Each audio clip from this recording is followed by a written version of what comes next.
Baik, selamat malam. Assalamualaikum warahmatullahi wabarakatuh. Dan salam sejahtera untuk kita semuanya. Hari ini adalah pertemuan yang keempat untuk mata kuliah data mining. Nah, hari ini big data ya, mohon maaf. Untuk hari ini saya akan menyampaikan yaitu mengenai database NoSQL.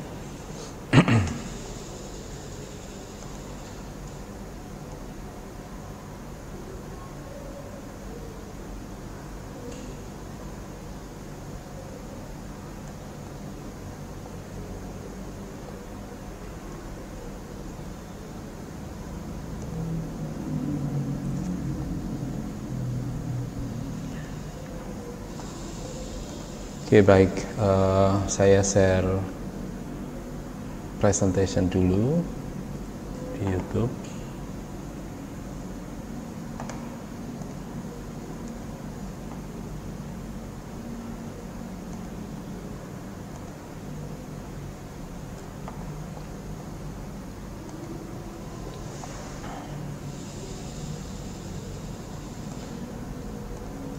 Ya, baik, database NoSQL. Jadi database NoSQL ini yaitu database yang memang dibuat dengan tujuan khusus ya untuk model data yang spesifik dan memiliki skema yang fleksibel untuk membuat aplikasi yang modern.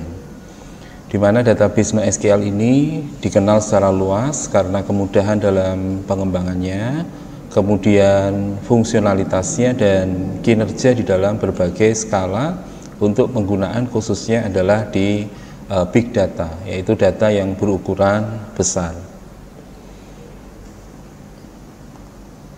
Nah, basis data NoSQL ini kita sebut sebagai bukan hanya SQL ya kalau diartikan secara letter luck ya, artinya not only SQL. Jadi NO-nya ini adalah kepanjangan dari not only SQL atau bukan hanya SQL. Nah, NoSQL ini dirancang untuk menyimpan, mendistribusikan, dan mengakses data menggunakan metode yang berbeda dari basis data relasional yang biasa kita kenal ya. Biasanya kita menggunakan RDBMS ya, seperti SQL Server ya. Kemudian ada MySQL dan kemudian ada Microsoft Access misalnya, itu adalah RDBMS. Nah, teknologi NoSQL ini pertama kali awalnya dibuat ya, digunakan oleh perusahaan besar ya seperti Facebook, kemudian Google, lalu Amazon dan beberapa perusahaan lain yang memerlukan sistem untuk manajemen basis datanya, di mana bisa menulis dan membaca data dimanapun di dunia. Sekaligus juga meningkatkan dan memberikan kinerja pada kumpulan data yang sangat besar dan jutaan pengguna. Jadi NoSQL ini memang ya ditujukan untuk database yang ukurannya sangat besar, di mana kita tahu bahwa Facebook dan Google serta Amazon ya itu memiliki member atau user pengguna dari situs ini itu sangat-sangat besar ya, bahkan tidak hanya puluhan, ratusan ya, jutaan pengguna bisa menggunakan website ini. Nah, oleh karena itu setiap hari datanya akan sangat besar ya penggunaannya, bahkan bisa dihitung sampai dengan sekarang ya, itu selalu akan bertambah ukuran dan volume datanya. Nah, NoSQL ini disebut juga sebagai not only SQL yang tadi sudah kita singgung di depan ya, di mana NoSQL ini adalah sistem manajemen database yang sifatnya adalah alternatif ya untuk bisa digunakan, yang berbeda dengan model manajemen database konvensional yang tadi kita tahu ya, misalnya adalah RDBMS atau manajemen database yang berbasis pada objek ya, disebut dengan ODBMS. Nah, namun memang RDBMS ini yang paling banyak penggunanya ya, karena memang semua kebanyakan aplikasi itu menggunakan database yang sifatnya relasi atau relasional. Penyimpanan data di NoSQL ini tidak memerlukan skema tabel yang sifatnya tetap seperti hanya di database ya. Kalau di database kita harus membuat skema untuk setiap tabelnya. dan di skema itu menentukan nama fieldnya, kemudian diikuti dengan tipe datanya dan berapa lebar datanya. Nah, untuk NoSQL ini tidak memiliki skema yang sifatnya tetap. Ada kemungkinan nanti di skema dalam satu tabel itu bisa bertambah field baru ya. Nah, kemudian yang kedua, di database NoSQL ini menghindari operasi join. Meskipun ada ya operasi join, tapi diusahakan untuk bisa menghindari operasi-operasi join, karena operasi join ini nanti akan membuat kompleksitas dalam relasinya itu menjadi sangat tinggi ya. Jadi bisa dihubungkan antara 2 atau 3 lebih tabel dengan menggunakan field primary key dari masing-masing tabel. Nah, selain menghindari operasi join, juga menghindari penskalaan, melakukan penskalaan horizontal. Nah, penskalaan horizontal ini adalah sebuah penskalaan di mana node atau komputer atau media penyimpanan untuk data yang besar atau big data itu bisa ditambahkan. Jadi ketika ada kebutuhan data yang besar, maka bisa diskalakan. Dan sifatnya dia open source, artinya sumbernya terbuka, jadi bisa dikembangkan, sehingga nanti kita akan banyak mendapatkan ya database NoSQL ini dengan banyak merek atau dari beberapa vendor atau dari beberapa komunitas ya. Kemudian cara penyimpanannya untuk database NoSQL ini tidak memerlukan inisialisasi terlebih dahulu. Nah, beda dengan DBMS yang harus menggunakan inisialisasi terlebih dahulu supaya bisa digunakan untuk melakukan penyimpanan data. NoSQL pertama kali diperkenalkan oleh perusahaan-perusahaan besar yang tadi saya sebutkan, terutama adalah Google, kemudian Facebook ya, kemudian tadi ada Amazon. Nah, ini yang paling banyak menggunakan big data. Nah, sejarahnya istilah dari NoSQL ini pertama kali justru dikenakan di tahun 1998. Artinya bahwa big data ini sebenarnya sudah mulai dikenali di 98 ya. Sebagai nama untuk open source database atau database yang sifatnya terbuka, sumber kode programnya yang ringan dan tidak mengekspos antar muka SQL, artinya tidak menggunakan perintah-perintah structure query language ya, atau bahasa query yang terstruktur atau SQL ini. Nah, ditulis oleh Carlo Strozzi. Carlo mengklaim bahwa sebagai gerakan NoSQL berangkat dari model yang sifatnya relasional, yaitu dari data RDBMS, yang lebih tepat disebut sebagai no relasional atau sesuatu yang lebih berpengaruh itu. Karena kalau relasional itu sudah digunakan ya cukup lama, kemudian no relasional berarti not only relasional, berarti ada pengaruh dari konsep tidak hanya relasi ya, tapi lebih dari itu. Nah, istilah ini kemudian diperkenalkan kembali di tahun 2009 oleh karyawan dari Rackspace, yaitu Eric Evans, ketika Johan Oscarsson dari Last.fm ingin mengorganisir event ya untuk membahas tentang open source database terdistribusi. Nah, tentu kita masih ingat bahwa database big data ini ya terdistribusi ya ke beberapa node atau ke beberapa klaster komputer yang menyimpan data itu secara replikasi ya. Jadi tidak hanya disimpan di satu lokasi, tapi juga disimpan di lokasi yang berbeda. Kalau dilihat karakteristiknya dari database NoSQL ini ya, tentu karena ukurannya besar ya, memiliki volume data yang besar. NoSQL juga memberikan jawaban dengan cepat ya untuk pertanyaan query. Kita bayangkan ya, apabila datanya sangat besar, maka ketika dilakukan satu query pada RDBMS ya, itu pasti membutuhkan waktu yang lama untuk membaca data, apalagi data tersebut tersimpan secara terdistribusi. Nah, oleh karena itu NoSQL ini menjawab ya bagaimana supaya setiap query itu bisa diberikan jawaban dengan cepat dari hasil query-nya. Artinya bisa langsung tampil data yang diminta atau informasi yang diminta pada perintah query-nya.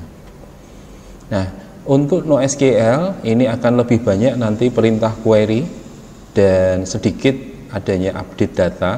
Jadi lebih banyak query-query untuk membaca data dibandingkan update atau pembaharuan data. Karena data-data yang bertambah besar itu terjadi setiap hari secara transaksional ya, dan tidak mungkin terjadi perubahan atau edit ya. Ya, kalau misalnya kita menggunakan Facebook itu ya, kita melakukan edit dari postingan gitu, nah itu salah satunya sebenarnya, tetapi nanti model update-nya atau pembaharuan datanya itu tidak bisa dilakukan langsung ya, dan replikasi juga tidak dilakukan secara langsung. Nanti sedikit kita lihat pada proses berikutnya. Query untuk NoSQL, insert dan update itu nanti dilakukan secara asinkron. Nah ini yang tadi disebutkan ya, jadi tidak langsung disinkronisasi ya ketika ada insert dan update, tapi nanti akan menunggu ya sinkronisasi itu setelah proses yang lain ya dari user yang berbeda secara concurrent itu dilayani dulu ya, baru kemudian melakukan pemrosesan untuk query insert dan update dari user yang lain.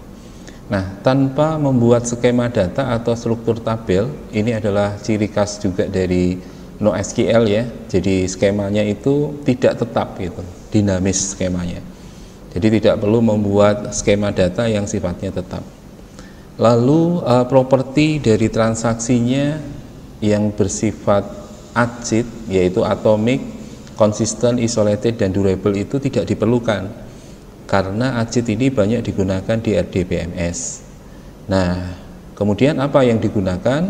Yang digunakan adalah menggunakan transaksi base yang disebut dengan basically available soft state eventually. Nah, ini agak sedikit rigid ya. Jadi kalau ACID itu banyak di RDBMS, kalau base ini nanti digunakan di NoSQL atau big data, database besar. Nah, kemudian di NoSQL juga punya karakteristik yaitu menerapkan teorema CAP. Ya, CAP ini adalah sebuah prinsip dasar dalam komputasi yang terdistribusi ya, yang menetapkan trade-off. Trade-off itu usaha untuk mentransmisikan data tadi, dan menetapkan batasan untuk merancang dan menerapkan sistem terdistribusi yang handal dan berkinerja tinggi. Jadi CAP ini adalah sebagai salah satu prinsip dasar agar meskipun datanya besar, meskipun volumenya besar, itu prosesnya handal dan kinerjanya tinggi. Jadi query-nya selalu bisa dilakukan dengan cepat. Nah, kemudian tadi bahwa komunitas membuat database ini dan vendor juga membuat database ini ya, maka pengembangan awalnya dari database NoSQL ini sifatnya terbuka. Kemudian kalau dilihat manfaatnya, apakah database NoSQL ini punya manfaat? Tentu ya, yang pertama adalah ketersediaan yang sifatnya berkelanjutan, di mana basis data akan tetap online bahkan ketika terjadi pemadaman infrastruktur ya, atau infrastrukturnya tidak berfungsi, yang paling parah terjadi, maka ketersediaannya tetap akan berada di infrastruktur tersebut ya. Nah, ketika nanti sudah nyala kembali ya, kemudian bisa diakses. Kemudian terdistribusi secara geografis, ini manfaatnya. Jadi tidak harus disimpan di satu lokasi, tapi bisa juga disimpan di lokasi yang lain, maka datanya sepenuhnya akan aktif dimanapun Anda membutuhkan data tersebut. Lalu tingkat latensinya rendah secara operasional ya. Artinya latensi di sini waktu responnya itu ya cukup cepat ya, karena latensi rendah berarti responnya cepat untuk aplikasi yang sifatnya cloud operasional, dan ketika ini digunakan untuk aktivitas yang intens ya. Jadi Anda menggunakan aktivitas penggunaan akses ke cloud ini secara intens terus menerus gitu ya. Kemudian yang berikutnya adalah dapat diskalakan secara linear. Yang dimaksud adalah skala yang bisa diprediksi ya, untuk memenuhi kebutuhan data aplikasi cloud saat ini dan saat nanti atau saat masa depan. Nah, ini yang disebut dengan diskalakan secara linier.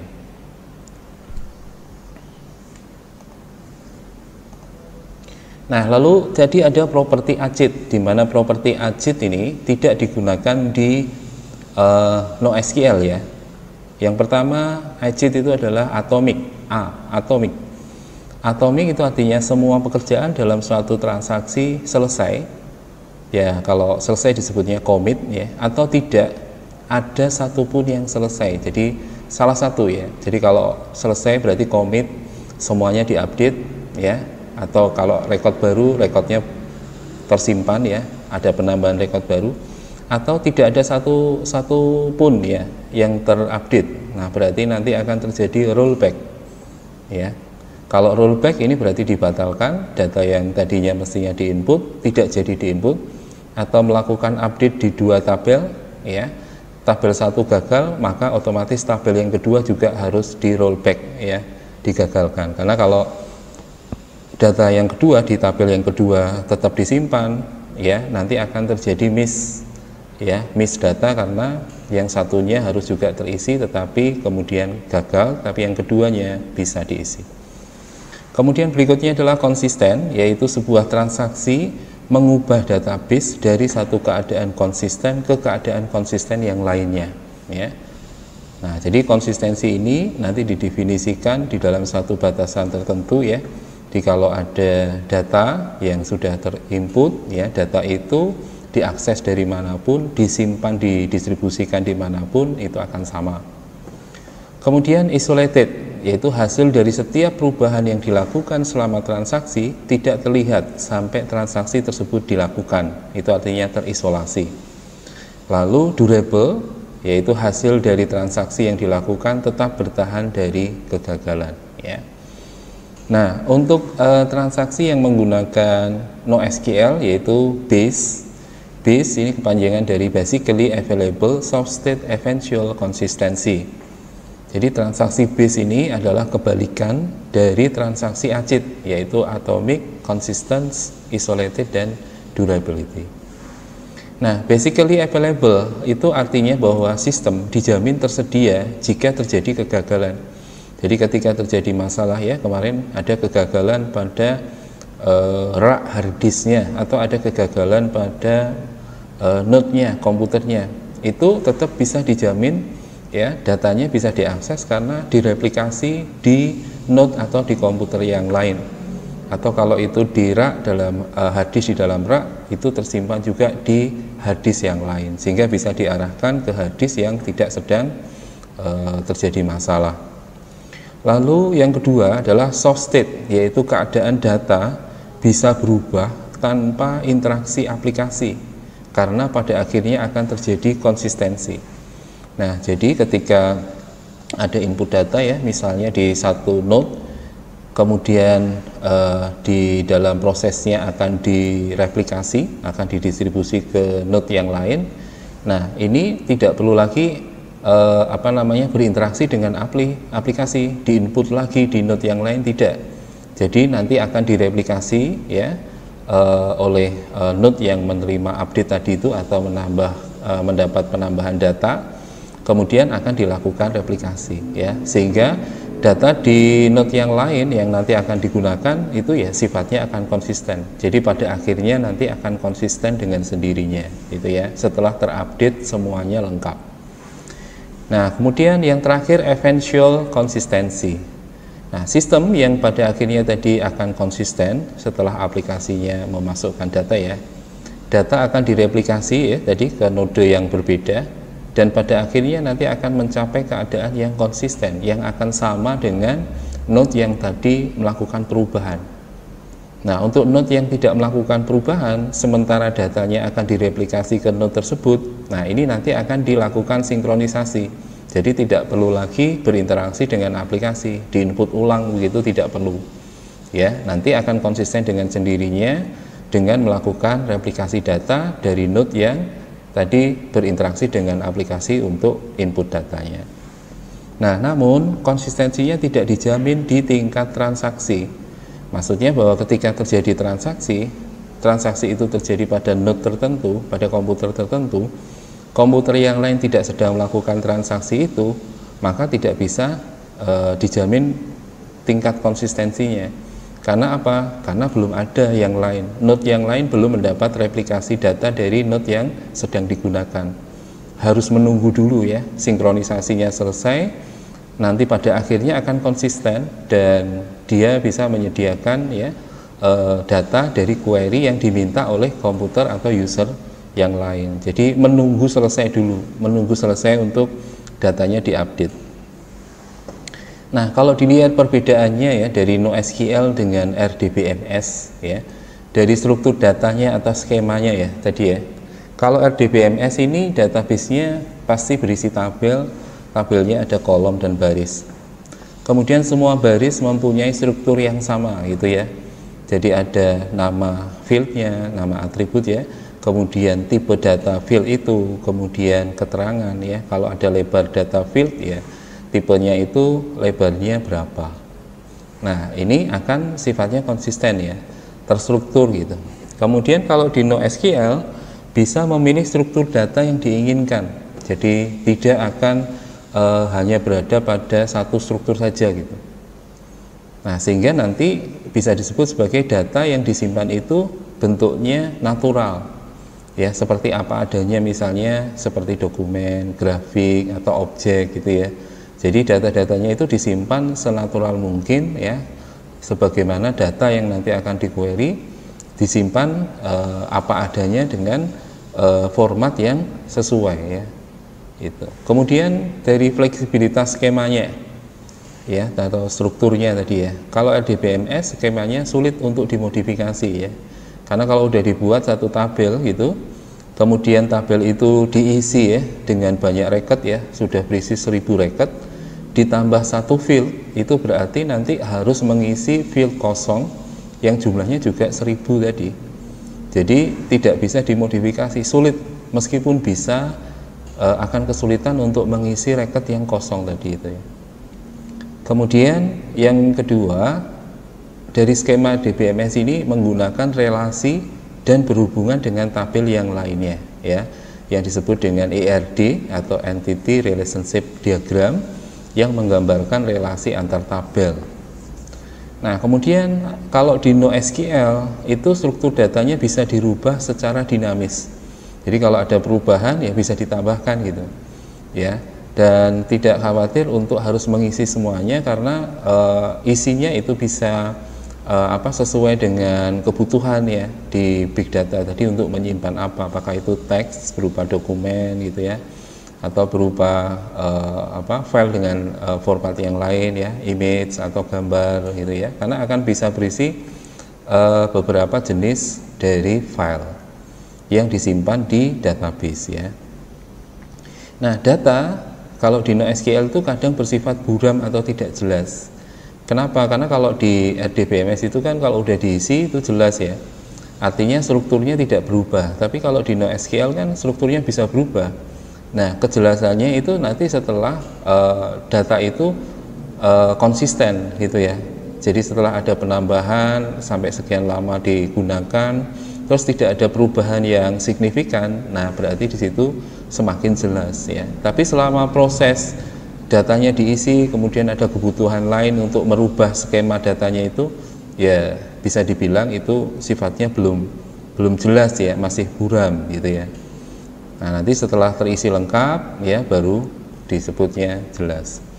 Kemudian dari sisi normalisasi dan relasi, kalau RDBMS model datanya ternormalisasi ya untuk menghilangkan duplikasi data ya. Jadi kita mengenal tahapan normalisasi dari tahap 1, 2, 3, 4 sampai tahap 5 ya, Boyce Code normalisasi. Nah, itu kalau di RDBMS ternormalisasi ya, terpisah-pisah itu. Ya, sesuai dengan entitasnya. Kalau ada atribut yang nggak sesuai entitas dipindahkan itu ya, nanti di tahapan normalisasi berikutnya itu sampai benar-benar setiap dari data atau entity atau tabel itu hanya menyimpan atribut yang mestinya dimiliki oleh tabel tersebut gitu ya. Kemudian relasi antar tabelnya mengharuskan data untuk dinormalisasi. Kalau nggak dinormalisasi nanti redundan, datanya akan tersimpan lebih dari satu, ya, datanya ganda. Jadi ada 2 atau 3 field yang nanti diisi lagi di tabel yang lain, padahal sebenarnya tabelnya sudah diisi, ya. Nah, jadi ada field yang ganda. Field ini seharusnya hanya satu. Nah, nanti ketika dibutuhkan field itu direlasikan, ya, tabelnya. Nah, untuk yang NoSQL itu tidak memerlukan normalisasi, jadi nggak ada normalisasi, ya, asalkan ditambahkan sesuai kebutuhan dari skema yang dipakai untuk menyimpan data, ya, ya itu yang dilakukan, gitu ya. Relasi tidak didefinisikan secara eksplisit atau jelas. Artinya bisa relasi mungkin tahap 1, gitu, tahap 2 selesai, gitu ya. Artinya tidak kemudian letter lock benar-benar direlasikan sampai di tahap yang paling normal. Kemudian untuk relasi datanya biasanya tergabung dan tersimpan sebagai satu unit, ya. Jadi relasinya itu dijadikan satu unit, ya, misalnya satu unit untuk dokumen, ya, untuk kolom tertentu atau untuk field tertentu, gitu ya. Itu relasinya dilakukan seperti itu. Jadi tidak menggunakan istilah relasi yang kompleks, gitu, karena kalau ada relasi kompleks ini akan memperlambat query-nya nantinya, ya. Nah, kalau dilihat dari data akses, RDBMS ini menggunakan CRUD, ya. Nah, ini CRUD ini adalah penambahan data, ya, pengupdatean data, penghapusan data, gitu ya. Ini istilah yang sering digunakan dalam pemrograman, ya, yaitu create, read, update, dan delete, ya, itu ya. Ini menggunakan SQL, perintah structure query language. Kemudian akses datanya dengan banyak tabel menggunakan SQL join. Nah, sementara kalau di NoSQL tadi mengurangi join, ya.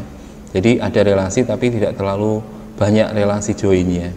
Kalau di DBMS justru banyak relasi joinnya karena akan ternormalisasi nanti tabelnya. Nah, kalau di NoSQL itu ada API, ya, Application Program Interface, dan ada DSLs, ya. Ini dipakai nanti untuk keterhubungan, ya, konektivitas dari aplikasi ke API, baru kemudian ke big data, ya, ke penyimpanan big data. Jadi aplikasi dulu terhubung ke API-nya, dari API-nya kemudian ke big data.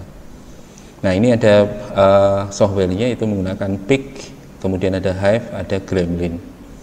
Nah, kemudian di dalam NoSQL itu nanti ada MapReduce, ya. MapReduce itu pemetaan untuk mereduksi data. Jadi data yang besar itu yang fieldnya banyak, gitu ya, nanti bisa direduksi dengan cara dirangkum, gitu ya, di mapping, ya, sehingga nanti akan mengurangi, ya, jumlah data yang besar. Jadi sesuai kebutuhannya nanti bisa disimpulkan dalam beberapa field saja. Jadi tidak banyak field kemudian digunakan. Nah, kemudian juga menggunakan rumusan graph traversals ini, ya. Ini konsep matematika tentang graph, ya.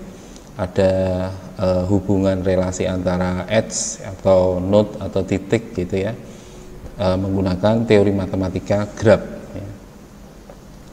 Nah, kalau dari kelebihan dan kekurangannya, NoSQL ini tentu punya kelebihan dan kekurangan. Kelebihannya yaitu NoSQL menyediakan cara yang sederhana untuk menyimpan data. Jadi big data itu disimpannya dengan lebih sederhana dibandingkan DBMS, ya, dari berbagai sumber saat menggunakan format yang berbeda-beda, ya, karena di situ nanti sumbernya itu banyak, formatnya juga berbeda-beda, sehingga disimpannya harus sederhana supaya mudah diakses. Kemudian dia juga lebih sedikit atau bahkan tidak ada, ya, yang namanya transformasi, diperlukan saat data disimpan atau diambil dari penyimpanan. Jadi nggak perlu dirubah, gitu, nggak perlu ditransformasi, gitu. Diakses langsung didapatkan datanya. Kemudian dikembangkan dengan internet dan cloud computing, ya, karena memang penggunaannya big data itu banyak untuk cloud computing dan untuk terhubung di media internet, gitu ya, sebagai sistem pendukungnya, sehingga memungkinkan untuk mengembangkan arsitektur yang scale out. Artinya arsitektur yang bisa diskalakan, ya. Kemarin kita sudah bahas ada HPC dan ada HTC, ya. Jadi ada komputer yang high performa, ada komputer yang high throughput. Nah, ini artinya diskalakan itu kalau dibutuhkan komputer tambahan atau node tambahan, nah itu bisa ditambahkan. Kalau dibutuhkannya itu drive-nya ya atau media penyimpanan, nah itu bisa ditambahkan drive-nya, diskalakan ya, istilahnya ditambah gitu. Nah, sebagian besar dari NoSQL database telah dikembangkan ya oleh komunitas pengguna yang mereka itu kuat sekali ya hubungannya dan bersedia berbagi pengalaman dan solusi mereka. Jadi mereka bisa menjadi sumber yang sangat membantu ya dalam hal berbagi informasi secara historis tentang perkembangan dari big data ini ya. Cara membuat NoSQL-nya itu dari awal sampai akhir itu bagaimana, itu mereka saling sharing dan menghadirkan masalah-masalah baru bagi sekelompok orang yang tertarik untuk membantu. Jadi ketika di big data ada permasalahan baru terkait dengan formatnya, mungkin aksesnya ya, kok kemudian melambat ya. Nah, itu akan di-share ya di kelompok-kelompok itu untuk bisa saling membantu. Nah, di komunitas ini seringkali merupakan cara yang tercepat dan paling efisien untuk menemukan solusi. Artinya dari komunitas ini diharapkan bisa ditemukan, kalau ada masalah itu solusinya bisa ditemukan dengan cepat gitu ya. Keuntungan lain dari NoSQL yaitu database-nya bersifat developer friendly ya. Jadi bersahabat dengan developer ya. Jadi pengembang akan mengembangkan database NoSQL kemudian bisa digunakan ya. Mungkin ada yang free ya, open source, ada yang berbayar. Nah, namun kekurangannya ya, bahwa keluhan yang konsisten tentang NoSQL yaitu tidak disertakannya perintah SQL gitu. Padahal SQL ini teknologi yang sudah matang dan dirancang untuk mengelola data. Sedangkan NoSQL ini bukan untuk dibuat untuk mengelola data yang sifatnya tadi untuk database ya, tapi untuk menyimpan data yang besar gitu ya. Lalu kurangnya ada standarisasi. Setiap brand ya, brand itu vendor yang menghasilkan produk NoSQL dari database-nya itu memiliki keunikan skema tersendiri. Contoh misalnya MongoDB. MongoDB ini tidak punya skema ya, sementara yang produk lain, brand lain ada Elasticsearch itu justru punya skema yang dinamis gitu ya. Jadi masing-masing itu punya karakteristik yang beda-beda. Jadi tidak ada standar seperti RDBMS gitu. Kemudian kurangnya perintah join ya di NoSQL ya, ada tapi tidak banyak. Sementara di SQL menggunakan join untuk membuat koneksi antar tabel dan database-nya ya, dengan mencocokkan kolom yaitu field-nya atau primary key-nya dengan foreign key-nya yang bisa membuat hubungan antar tabel. Nah, kemudian kekurangan berikutnya, sebagian besar query-nya kompleks yang digunakan di dalam database SQL itu melibatkan perintah join. Ini kekurangannya. Artinya kalau mau query yang membutuhkan banyak tabel gitu ya, jadi informasinya itu cukup banyak gitu, kompleks. Nah, mau nggak mau harus bikin join itu. Artinya harus membuat relasi ya. Kalau di MongoDB itu menggunakan namanya reference ya. Jadi direfer ke tabel penyimpanan yang lain ya, untuk bisa mendapatkan informasi yang lebih kompleks. Nah, ini ada beberapa produk dari database NoSQL ya, mulai dari tahun 2005, kemudian 2008, 2010, 2011 ya. Di 2005 sudah dibuat oleh Google namanya Bigtable. Kemudian oleh Apache Software Foundation ada CouchDB. Lalu di tahun berikutnya dari Cassandra ya, di tahun 2008 ya, dari Apache Software Foundation juga menghasilkan Cassandra. Kemudian 2010 ya, ini ada 3 produk yaitu Jackrabbit dari Apache Jackrabbit, lalu ada Habis ya dari Apache Software Foundation. Lalu ada Gemini Mobile Technology ya, ini namanya Hibari tahun 2010 ya. Dan masing-masing tentu punya karakteristik ya. Contohnya untuk Google Bigtable ini didesain untuk penskalaan ya, yang bisa menggunakan ratusan hingga ribuan komputer gitu. Jadi kalau mau mengakses data di ratusan PC atau komputer atau bahkan sampai ribuan komputer itu bisa menggunakan Bigtable Google. Kemudian di CouchDB ini punya karakteristik ya accumulating ya, mengakumulasikan ya, kemudian bisa merubah data dengan predefined query, jadi perintah query-nya didefinisikan dulu, kemudian bisa digunakan untuk merubah atau mengupdate data ya, tapi jarang sekali ya mengupdate data di NoSQL. Nah, kemudian di sini juga ada beberapa yang lain ya. Di 2008 ada memcasedb, kemudian 2007 itu ada Neo4j, ada 2009 MongoDB yang tadi saya sebutkan, kemudian ada Redis, 2010 ada Hypertable ya. Nah, ini masing-masing punya karakteristik sendiri. Ini ada beberapa spesifikasi ya, misalnya memcasedb itu untuk small piece of data